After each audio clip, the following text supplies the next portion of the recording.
Ah, ang system dito sa dibo. Tutulungan ko sa iyo kung saan sasaksak. Sige po. Toy, yan naman daw kung saan sasaksak. Kukuha ng power ah.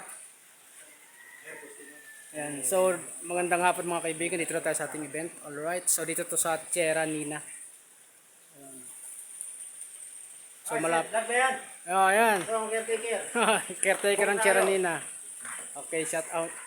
Yan. So, dala natin package B. Yan, with projector.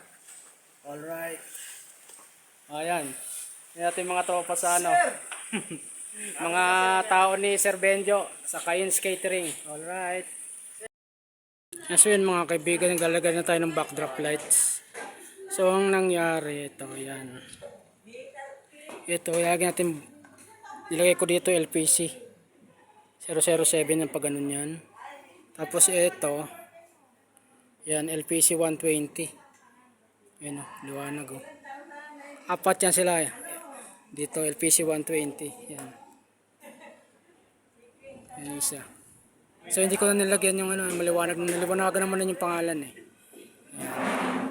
Ganon din dito, LPC 120. Tapos din LPC 007. Yan. So itong dalawa, dun sa entrance. Yun. Alright. Tapos meron tayong projector. So yan lang yung naging output ng projector natin. Kasi kailangan to may layo eh. Kaso masikip na siya. Kailangan mga dito to banda para lumaki siya ng ganun. Yan. Ganyan lang yung naging output niya muna. Yan, so yun mga kaibigan, yun yung final ano natin. Final setup. Alright, so ang ganda niya oh. Yan. Lutang na lutang yung pangalan ng Charlene. Yan, so yun yung projector natin.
expressive na person. Kaya parang baka it's a shock na maiyak ako ngayon sa araw na to.